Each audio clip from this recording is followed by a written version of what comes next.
Hello and welcome to Global News Today, bringing you exclusive insights and fresh perspectives from leading experts and influential decision makers every weekday here on Al Arabiya News.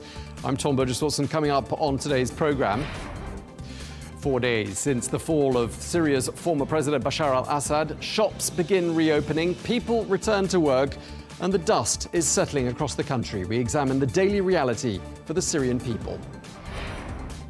A message from Syria's new leader, Ahmed al-Shara. He says, don't worry about the future of Syria. Syrians are fed up with the war, and their biggest fear, Bashar al-Assad, is now gone. Israel says it has destroyed most of Syria's military hardware and most of Syria's strategic weapons stockpiles during the course of the last 48 hours. Plus, we take a look back at the 13 and a half years of turmoil in Syria with photojournalist Paul Conroy, who was with the Sunday Times war correspondent Marie Colvin when she was killed in the city of Homs back in 2012.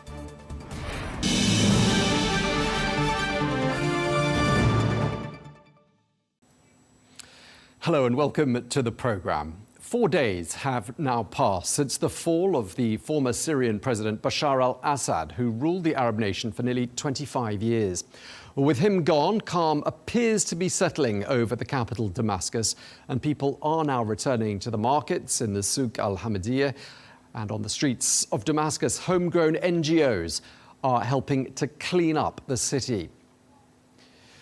Well, on the political front, Syria's new leader, Ahmed al-Shara, head of the armed group that overthrew the Syrian government, appears to be trying to send reassuring messages to the world from the capital, Damascus.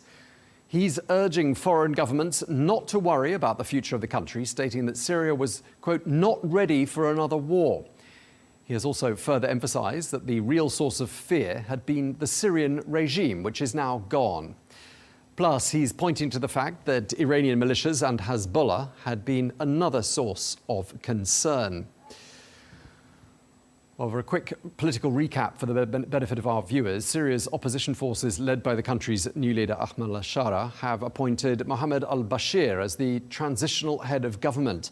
Well, he's going to maintain that post until the 1st of March. Well, Bashir is pledging to restore stability and calm just 2 days after the ousting of the longtime President Bashar al-Assad. He's also stated that one of his primary goals is to, quote, bring back the millions of Syrian refugees living abroad. Well, for more analysis, we're joined now by Lord Andrew Robathan, who is the former UK Armed Services Minister under Prime Minister David Cameron. Thank you very much indeed for speaking to us. A brand new chapter for Syria, it would appear. Mohammed al-Bashir is the new interim Prime Minister, and the Syrian people are expecting great things from their new leaders. Are they going to be able to deliver, do you think? Well, I am by nature an optimist, so I'll be optimistic. But there are quite a few hurdles in the way, and there's also some rather poor precedent in, for instance, Iraq and Libya. However, this hasn't been done by foreign troops, which I think is a great thing, although the Turks are now apparently attacking the Kurds in the northeast. So I am an optimist. I think we need to see how things pan out. But all the words coming out of the leader are actually good ones. He's saying he wants conciliatory action. He wants freedom. He wants freedom of religion and no vengeance. This is all going to be quite difficult to deliver. And there are a lot of groups in Syria who are quite worrying. I was in the Ministry of Defense when the Syrian civil war broke out, 2011-12. And we talked about it quite a lot at the time. And indeed, then it looked as though Assad would be overthrown then.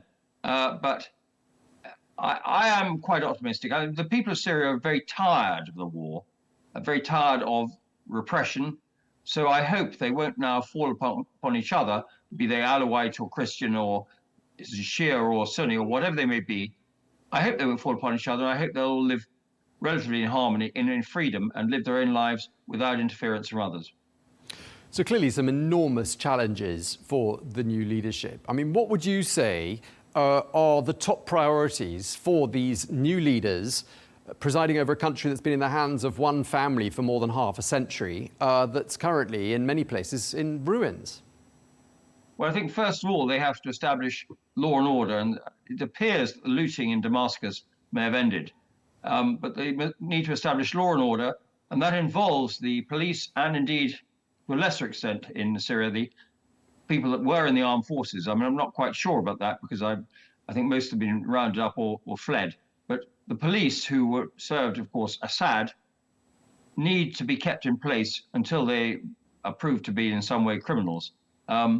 Because otherwise you will have the situation they had in Baghdad in when the Second Gulf War, when chaos reigned, complete chaos. So you need stability, you need police force. The soldiers that have taken overthrown Assad can contribute to that, of course, and could indeed be the beginning of a proper police force. But we must have law and order first, because otherwise it'll be mayhem and there'll be old scores being settled.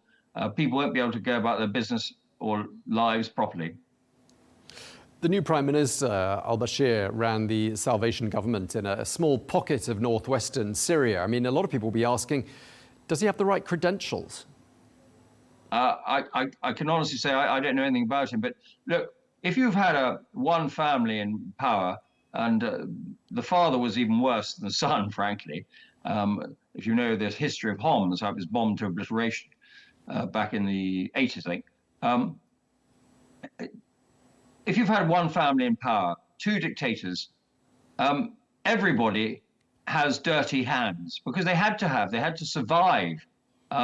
So they will all have been in some way tarnished by including a lot of the rebel fighters, tarnished by the association with the regime. That is inevitable. So one has to be conciliatory and accept that.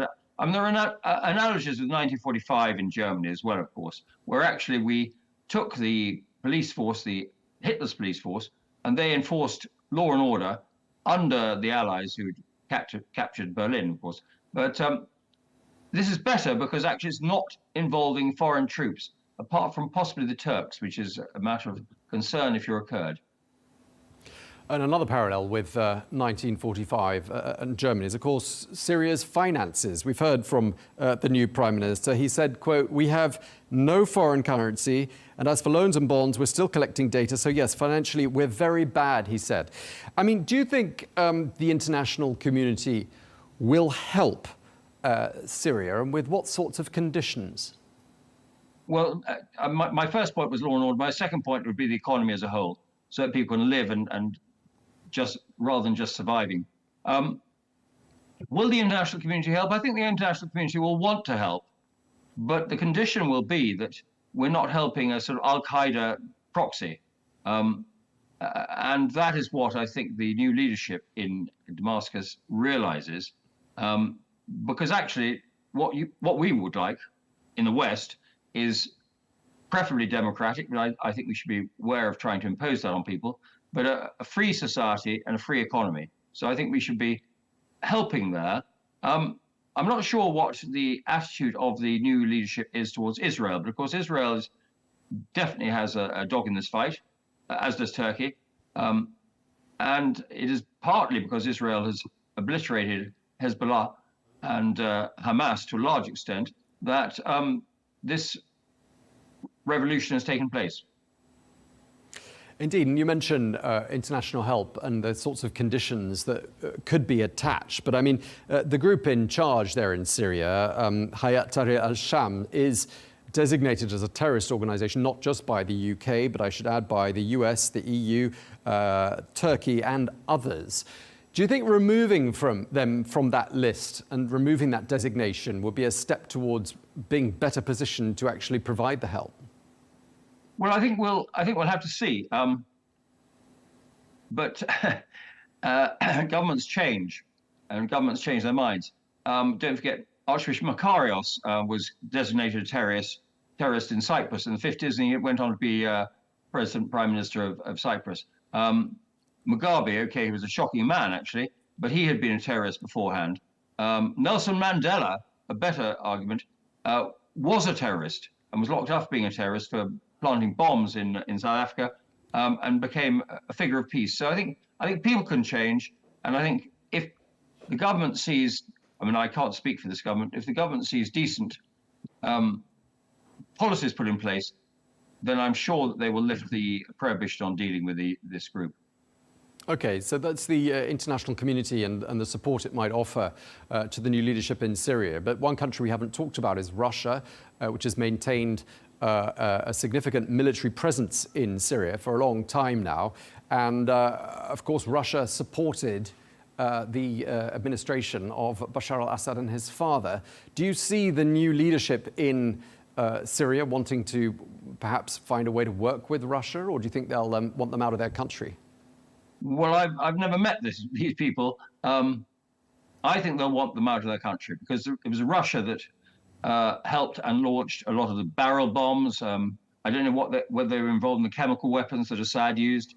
I think they will have, at the very least, a huge degree of skepticism about any offer they get from Russia, which is, of course, to our benefit in the West, because Putin has been using his bases in Syria, the Tartus and the air base, to assist him in his battles in Ukraine. And we need to weaken him further for our point of view, for our benefit. And I hope that the new leadership in Syria will not negotiate any deals with the Russians. I rather think they won't, actually, not least because Assad is lurking in Moscow. Indeed, he is. What do you think will happen to him? What would you like to see happen to Bashar al-Assad? Well, I would like to see him tried in Syria for his crimes. I don't have a huge amount of confidence in the International Criminal Court, although I'm sure they could try him. I don't think the Russians will be keen on letting a dictator that is deposed get into clutches of any law and order agency, be it Syrian or international, because Putin would see that as a precedent. My view is that this weakens Putin a lot. How much we will see over the coming weeks and months. Obviously, a new administration coming to power in Washington in the weeks ahead. Donald Trump's got a Middle East peace envoy, or Middle East envoy, I should say, Massad Boulos, whose job is looking increasingly complex with each passing day. I'm just wondering whether you think from Washington's point of view, with everything that's happened in the Middle East in the last couple of months, do you think they're seeing this as being a real opportunity and a real turning point for the whole region? Well, again, I can't speak for the new administration or indeed the old one, the passing one of Biden. But what I would say about Trump is his foreign policy in his first administration was not bad. It really wasn't bad. He achieved some things. I can't speak for his domestic policies because I don't really know. But he rightly, in my opinion, said this agreement about nuclear weapons with Iran is not going to go anywhere because Iran will just lie.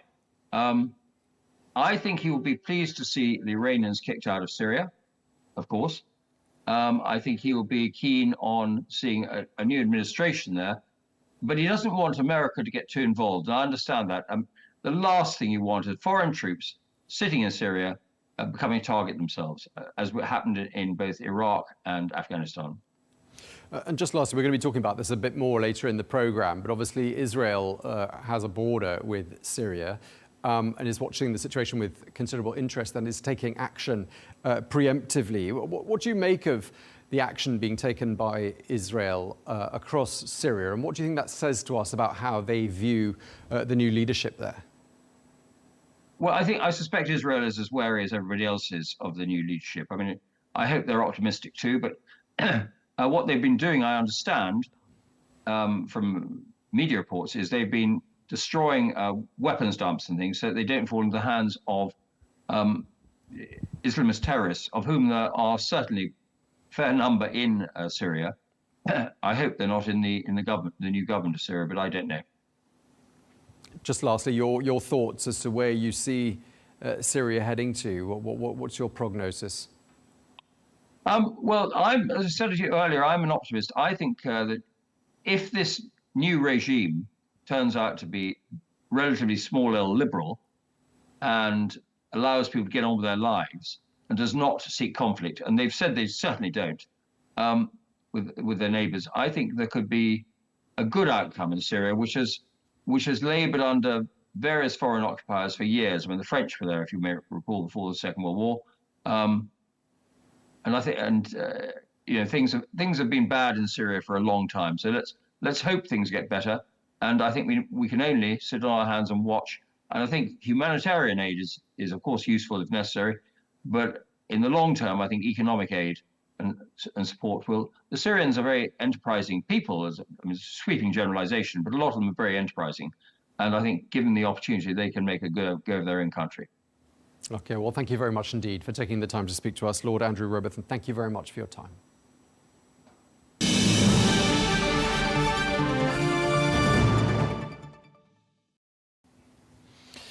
Meanwhile, the Israeli military has conducted some 500 strikes during the past couple of days on strategic military targets inside Syria. This comes just within days of the ouster of Bashar al-Assad.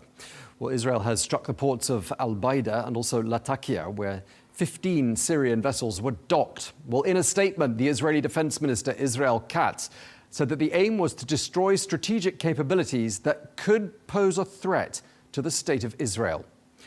Well, we're joined now by Brigadier General Yossi Kuperwasser, former head of the research division at the IDF's Intelligence Corps, as well as the Director General of the Ministry of Strategic Affairs. Thank you very much indeed for joining us, sir. During your military service, you served as, amongst other positions, Central Command Intelligence Officer, also the Intelligence Attaché to the United States. You also participated in the Yom Kippur War and the First Lebanon War. Extremely rich experience. I'd like to start by asking you first, doesn't look like the United States or Israel foresaw Bashar al-Assad's ouster. Did you foresee it, or did it take you by surprise as well? No, personally, I was not taken by surprise. First of all, good afternoon. I was not taken by surprise because what I heard throughout the last couple of months from people with connections in the Syrian, what used to be opposition, was that they are eager to see more strikes of Israel against the Iranian-led Axis, and that creates the appetite for them to launch an attack against the Assad regime. And so I was not surprised with and they were quite convinced that the opposition is going to have the upper hand if it launches such an attack. So it wasn't a surprise. Nevertheless, I was surprised with the easiness with which they have managed to get rid of the Assad regime. That was some surprise of the way it was done.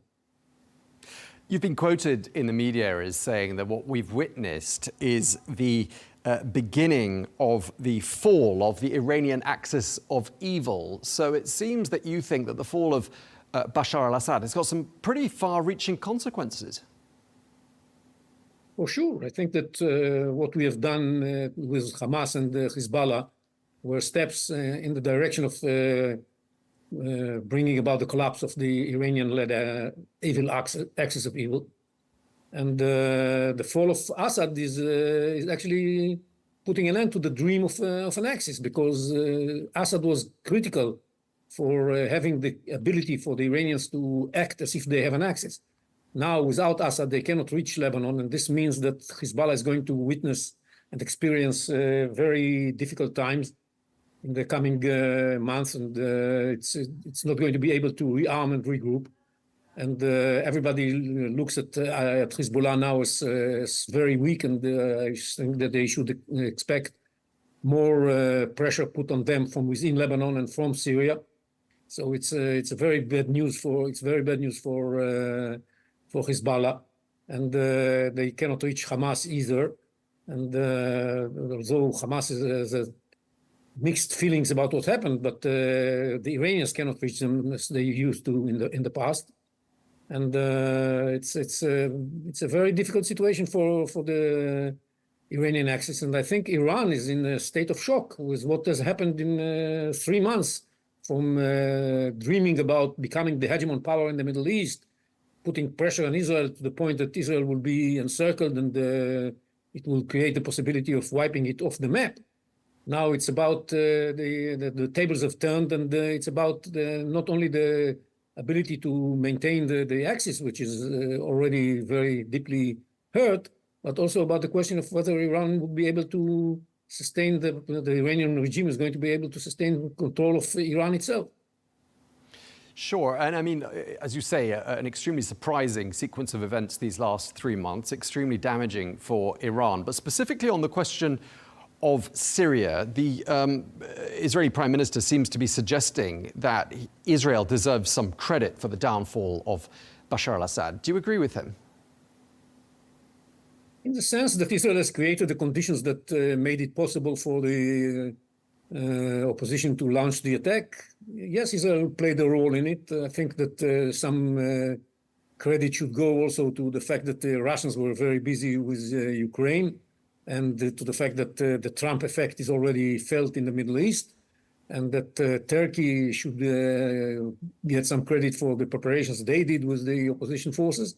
It's not all done by Israel, but Israel was the one thing that made a difference in the last couple of months. That's credit that is well deserved by Israel for what they did, what we did. And I think that, put it this way, if Israel didn't change its attitude towards Hezbollah and hit it so hard, I doubt if the rebels would have taken the initiative.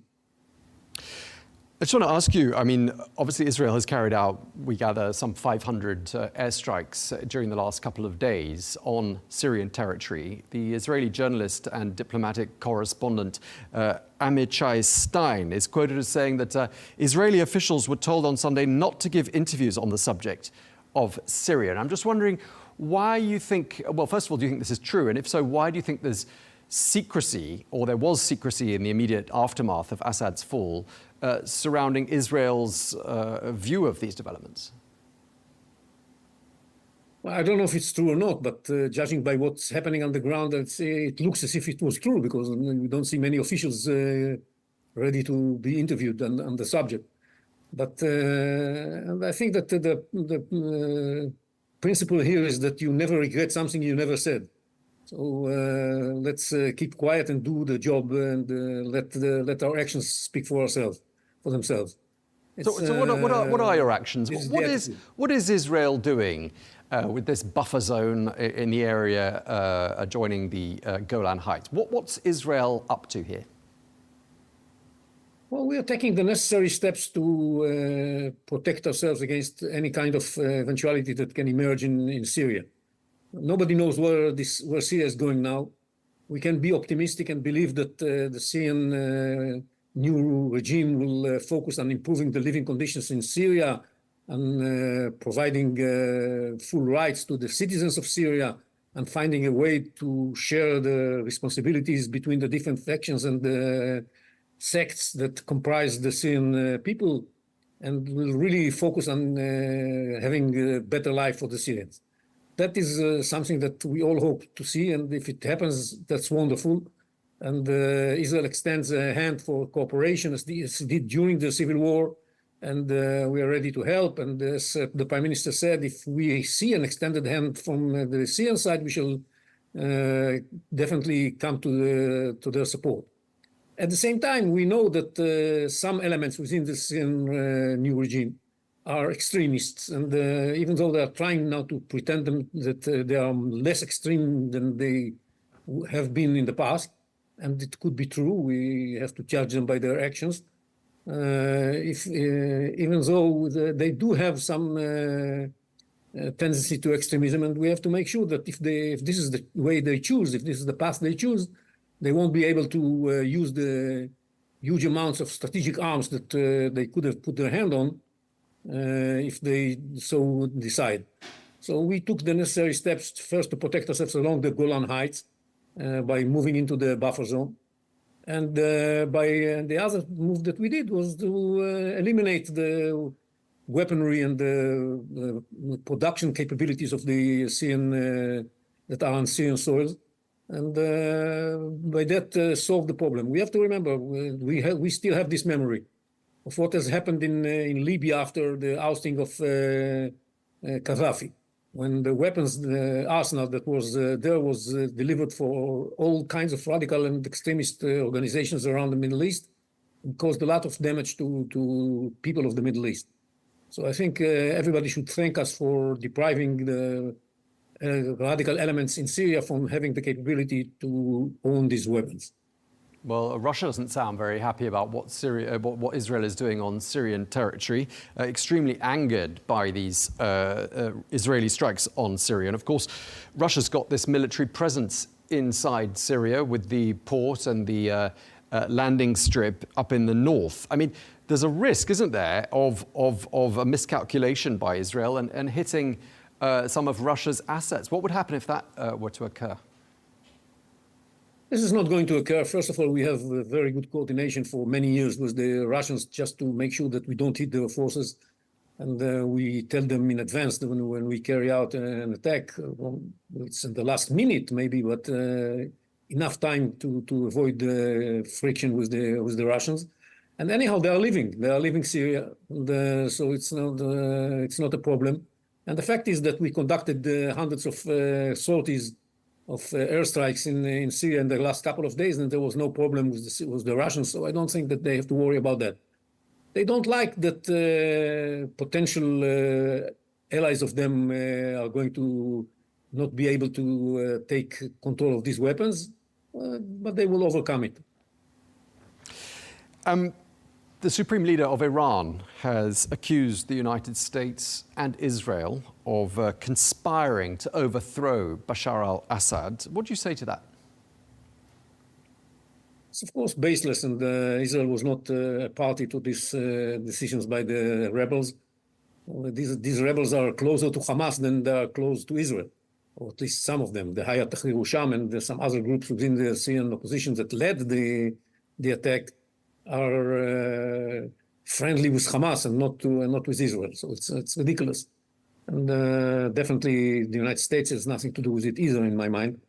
So it's the Iranians simply have to explain why they failed and why they didn't come to the rescue of Assad, and they would blame anybody for their mischiefs and lack of capability to help a friend that they were committed to its survival for so many years. And of course, many questions are asked towards the Iranian leadership, and they don't have good answers. So the best way to handle such a situation is to blame Israel and the United States. There are some who say in Israel, some commentators suggesting that perhaps after more than 50 years in power, Assad family rule was, to some extent, Israel's preferred option. Do you think there's any truth in this, that perhaps the Assad regime was a known quantity and it's preferable to something unknown in your backyard? Well, I would say the following. It was not that terrible that it forced us to do something about it. We were more worried about the fact that the Assad regime allows the Iranians to operate from within Syrian territory and to use Syrian territory in order to deliver arms to Hezbollah. That was something that we were concerned with, and allow the Iranians to use the Syrian territory in order to infiltrate into Jordan and from there to the Judea and Samaria areas under the Palestinian control, and so on and so forth. This was our concern. The Syrians themselves, as a military, we warned them again and again not to allow the Iranians and the Hezbollah to operate from their territory, and we took a lot of action in order to prevent that from happening. We carried out numerous attacks on Iranian assets and even against Syrian assets along the last couple of years, actually the last 10 years. That was the case. We didn't like Assad, but we didn't consider his presence there as a reason to take action or to oust him. And we don't use this kind of policy of removing regimes from power. It was up to the Syrian people to remove him from power, and they did it eventually. It took them a lot of time. They didn't succeed in the beginning, but eventually they managed to do that. And our preferred option is that the Syrian people will decide for himself what kind of policy and what kind of order of priorities they have and what kind of national identity they want to have and how they're going to overcome the different opinions within the Syrian people. This is all up to them to decide. We wish I think that their decision will be that they want to cooperate with Israel and build friendly relationships and good neighborhood between us and them. We believe that if this is going to be the way they choose, there's an awful lot to gain for both sides. Definitely for Syria, if they open their hands and arms for us to help them build Syria. They have such a huge mission in front of them in reconstructing the totally destroyed land, that beautiful land that they have. That and we can be very helpful in this if they choose. But they can choose also to confront us. That's another option. Inside the Syrian new government, there are forces that prefer the first option. There are forces that prefer the second option. It's up to the Syrian people to decide what is the preferred way to the future. Okay. Well, thank you very much indeed. We really appreciate you taking the time to speak to us today. Brigadier General Yossi Kuperwasser, thank you. Thank you.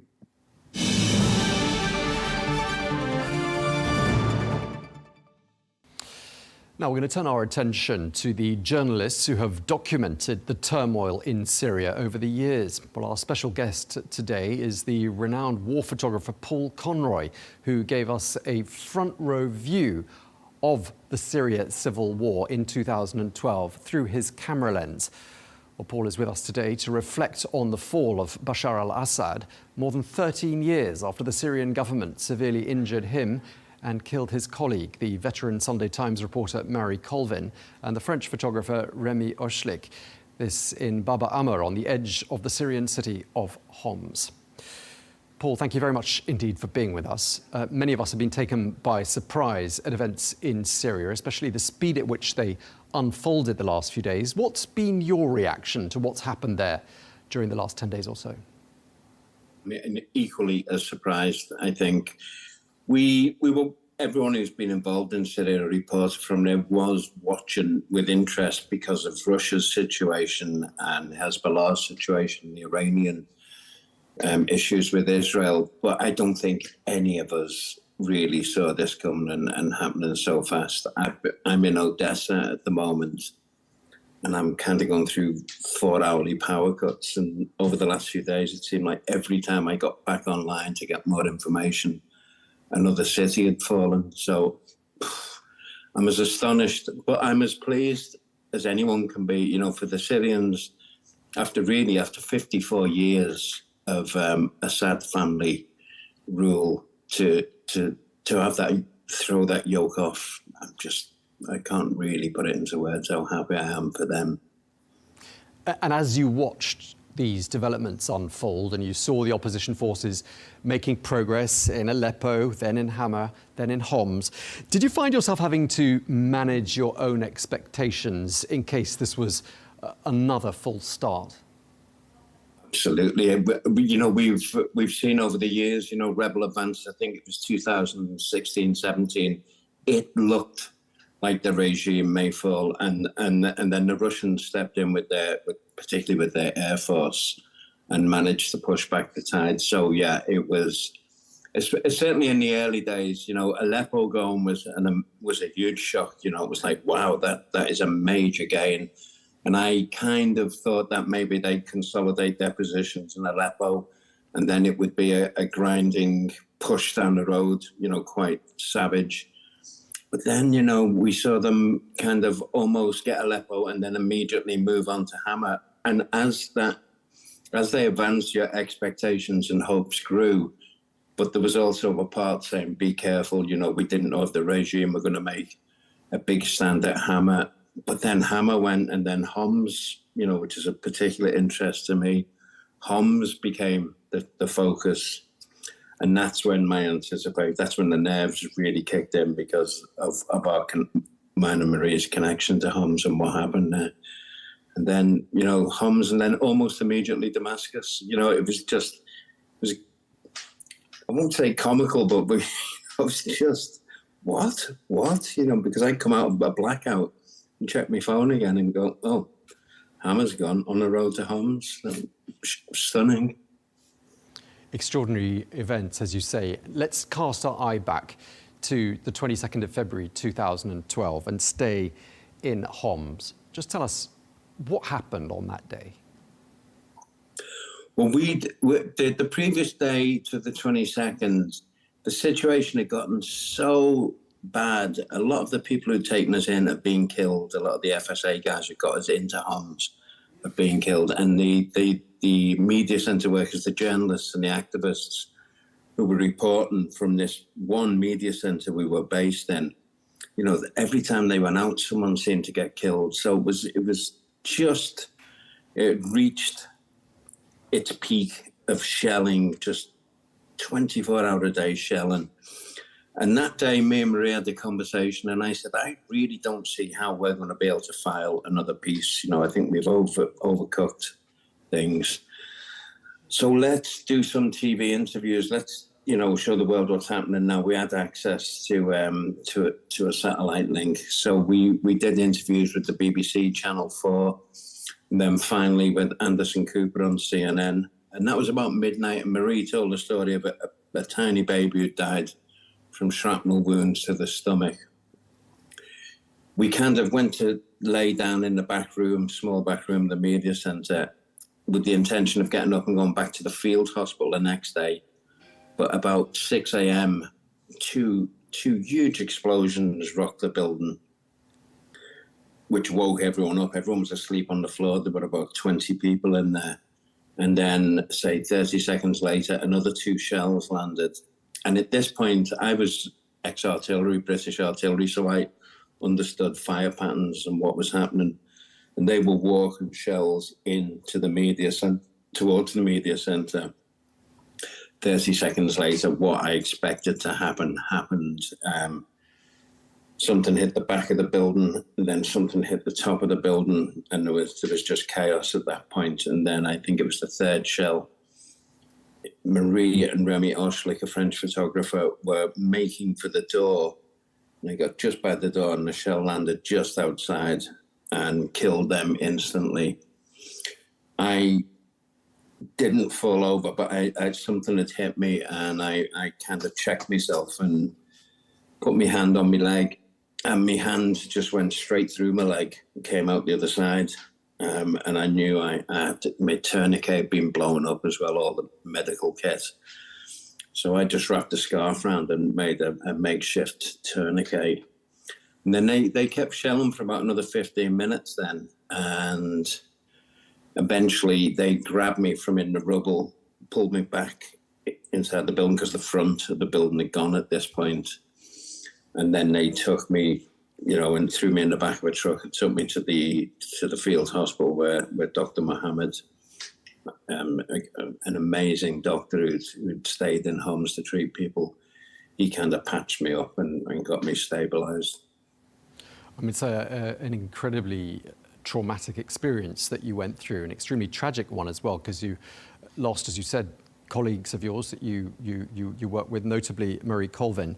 And it sounds from what you're saying as well, like you feel like you were specifically targeted by the regime of Bashar al-Assad. Why do you think he wanted to do that? I think it was a simple case of kill the messenger. You know, the message we got out in our pieces for the Sunday Times and also on them interviews was a tale of slaughter. You know, they were just slaughtering. The only people in that neighborhood, really, there were a few Free Syrian Army, but it was mostly civilians. What we were seeing was civilians being ripped to pieces by Assad's artillery, and we were getting that message out from the spot, which I think offended them. And I could tell, you know, just by the fire pattern, most of the artillery attacks in Bab al-Amr at that point, they would just rather lazily shell the neighborhood. But when that attack started, there was very precise artillery work. You know, it was professional. They did the 2 location shots. We suspect they had a drone overhead adjusting the fire. And just by the nature of the attack, I always said it was targeted. And then subsequently, Marie's sister Kat worked for many years, we all did, on gathering evidence. And we eventually found a paper trail back to the regime, back to the people who planned the attack, what they got in return, you know, cars, money. And Kat won a case in the American courts where The judge said specifically Marie was assassinated for her journalism. Bashar al-Assad, therefore, the person at the pinnacle of the organization, the regime that tried to kill you and succeeded in killing many others, notably, as we've been saying, Marie Colvin. He's now in Russia. He's been given asylum there. What would you like to see happen to him?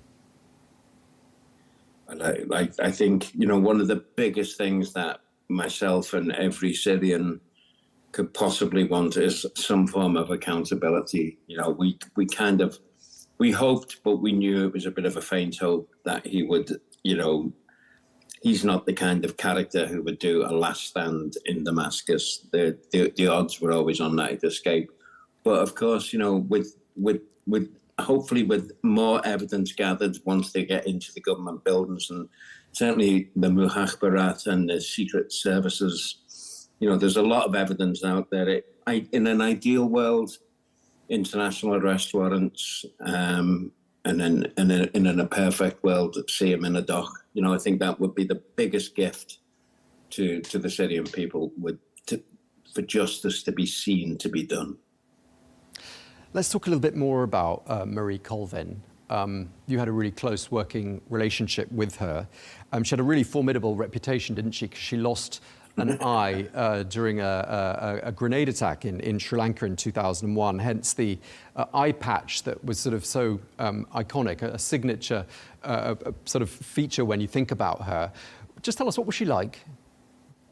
She was quite amazing. I mean, I met her in Syria, ironically, about in 2003, and she was just this.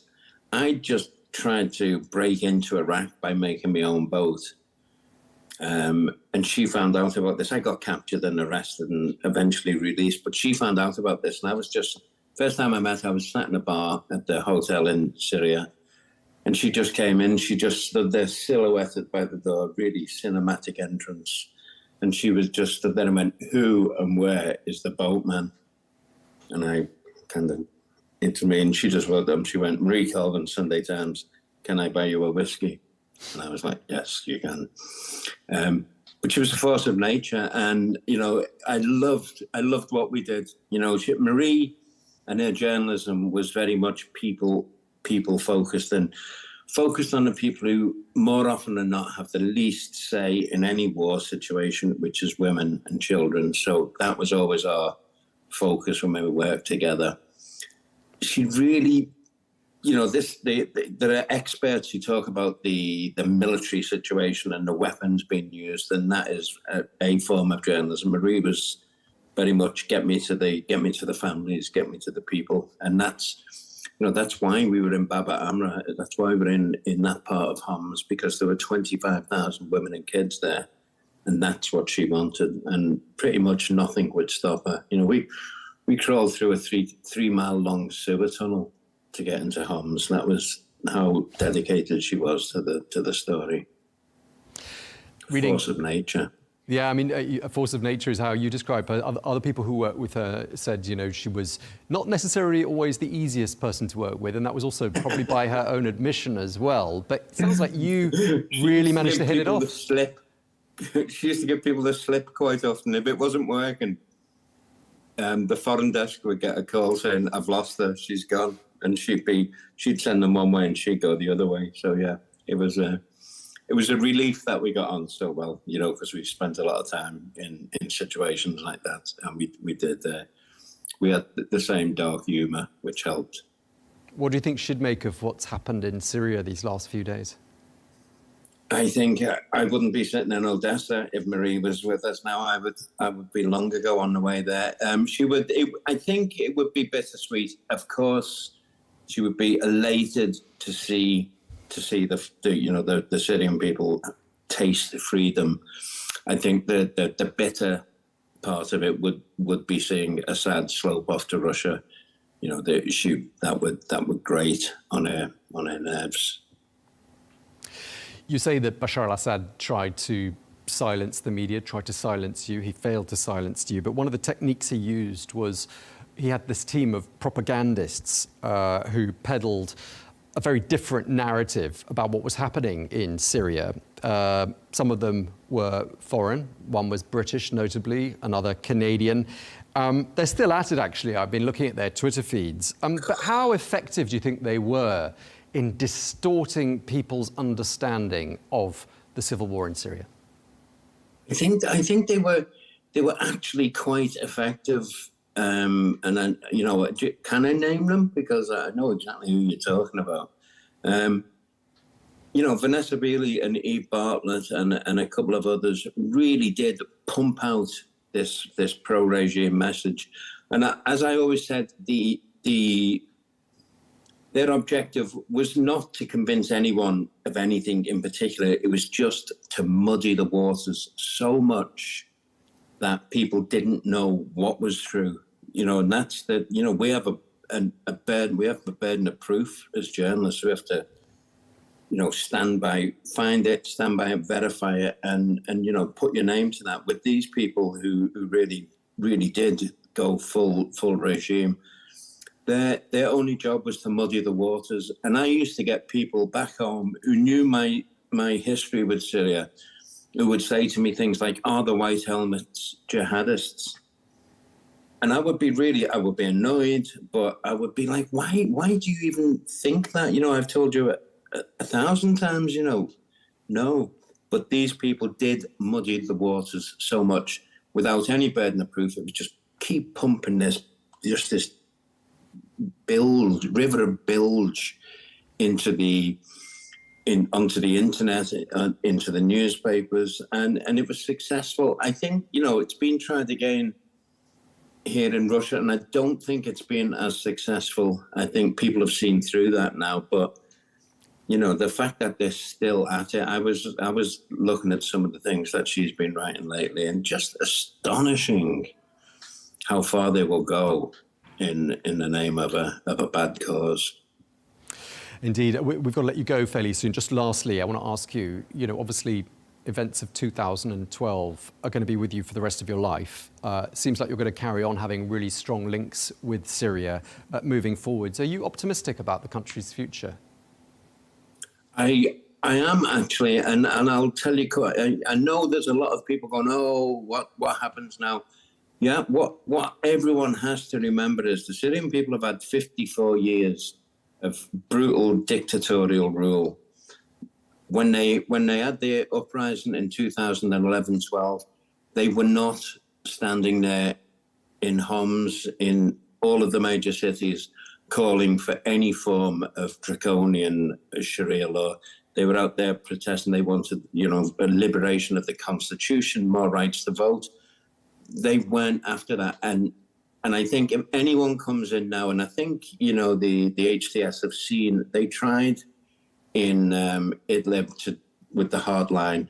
It didn't work. The Syrian people didn't want it. And I think anyone who now tries to force upon the Syrian people another form of draconian hardline law will be given short shrift. I just don't think they will manage it. I think they need all the help they can get to make a democracy happen. But, you know, it does involve letting the Syrians now decide their future. And, you know, it's been plagued by foreign powers, with, you know, certainly Hezbollah, Iran and Russia have been very bad for Syria. I think now the Syrians will decide, and they won't have it forced upon them. They know how to resist this now.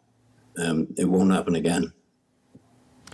Okay, well, thank you very much indeed for your time. Photojournalist Paul Conroy, thank you for your time. Yes.